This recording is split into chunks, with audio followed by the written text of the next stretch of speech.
right, Levi here with Joie Designs. I'm going to do another quick video on how to open the pump when you receive your bottles in the mail. And then you're going to take the cap off. You'll notice that they come in the closed position whenever we send them. And so what you're going to do is you're going to grab the bottom by the plastic part.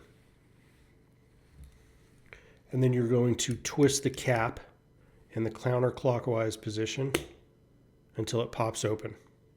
Once it's popped open, you'll be able to pump, put the cap back on, and it's ready to go.